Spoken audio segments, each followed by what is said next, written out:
So you want to captain the Fuso. Well, do you like large guns? Do you like memes? And do you like large coning towers?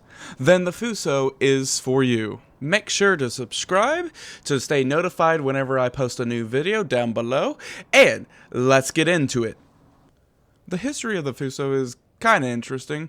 She was commissioned in 1915 and was a part of World War I, but it was just mostly going to be patrols, nothing crazy going on. She didn't have too much. The next greatest thing that she did was assist survivors in the Great Kanto earthquake that happened. Other than that, her early life was pretty boring and nothing to, talk about. She did get two modernization refits in 1930 and on 1940s, basically to improve her armor and, surprisingly, to improve AA defense. The problem with the Fuso was she could not keep up with the main fleet in World War II, the main carrier fleet, so she was eventually kind of put into a training regiment ship, so they kind of slightly decommissioned her a little bit, but then as Japanese was kind of losing ships left, right, and center, she was put into action again. One idea was to load up army men on the ship and beach her at one of the islands to be a fort. This would also be kind of like the reason they thought of this method for the Yamato at the closing ends of the war too.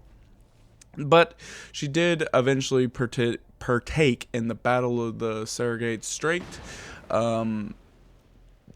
aka also known as the Battle of Leyte Gulf. So she was in that.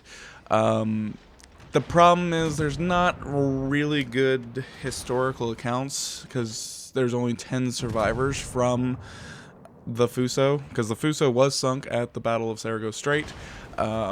There are claims that she got hit by one torpedo, claims that she got hit by two torpedoes, she got broken in half, she was a flood. There's a lot of different accounts, but basically she took a couple of torpedo hits during this battle and sunk. And once again, only 10 survivors made it back to Japan, which is a crazy thing. In game though, she is a world of fun. She's got a lot of guns, so use them as much as possible. But that's the other thing too. Whenever you use them, you're going to be showing a lot of broadside, so you've got to be mindful of always changing course and speed throughout the whole entire match. If you don't, you're going to be in a lot of pain. But you can also give a lot of pain to other ships that are also doing the exact same thing. A lot of new Fuso captains do drive in a straight line, and that's going to be your easiest target, is another Fuso captain.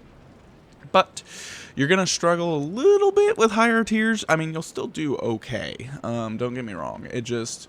You have potential where you're going to struggle because the ideal thing for this ship is to play her at a distance. This is not a brawling battleship. Yes, she has a lot of health, but she does not have a great set of armor. With that being said, because of that armor or lacking of armor, you want to be basically kind of sniping. You do have the longest range of any tier 6 battleships, so use it to your advantage. Do a combination of HE and armor piercing. I prefer armor piercing still over anything else with her, because once they hit and you hit good penetrations, you're good to go.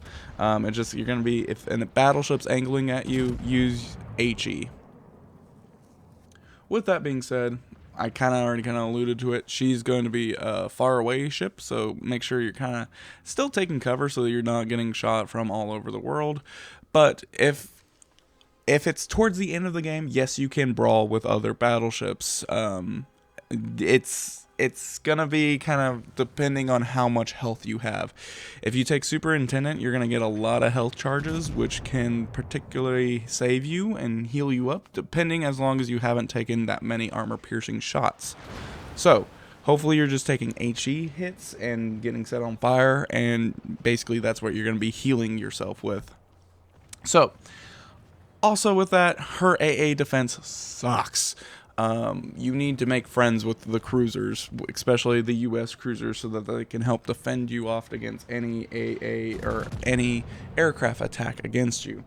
You're surprisingly really weak against armor-piercing bombs. Your deck armor is not the best, and you do get a lot of citadels, surprisingly.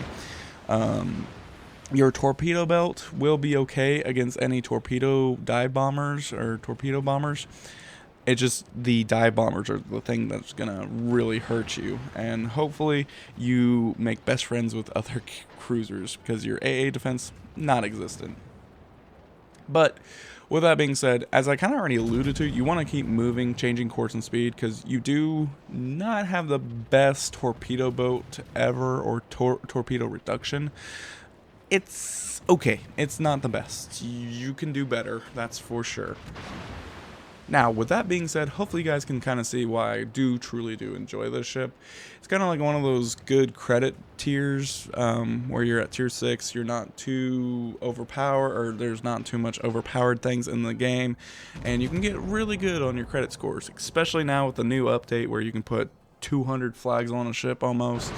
You can easily get about an average of 500k to 600k depending on how you play.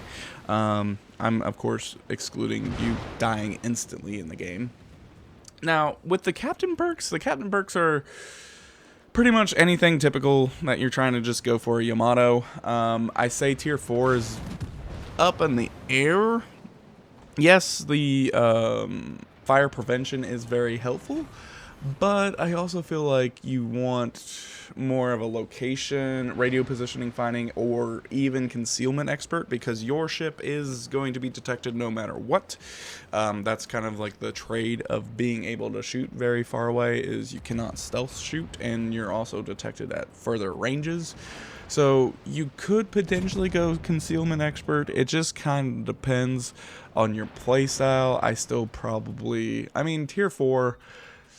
A tier 4 captain perk, I don't know. It's more of, are you planning to keep this captain on your Fuso, or are you going to be training this captain for the Yamato? Because if it's going to be the Yamato, you want to go a different route. See video here about that, or check the video at the end of the playlist of the Yamato. But with that being said, pretty much, she's a fun little ship. Just don't show off broadside, or you're going to be in a load of danger and trouble. And overall, she's a good overall ship. Nothing crazy about her, nothing overpowered about her, nothing overcrept about her. She is going to be staying where she's at for a long time. So, with that being said, that's a So You Want a Captain series on the Fuso. Hopefully you guys enjoy. Please make sure to check out the playlist below on the other So You Want a Captain series. And with that being said, thanks. Bye-bye.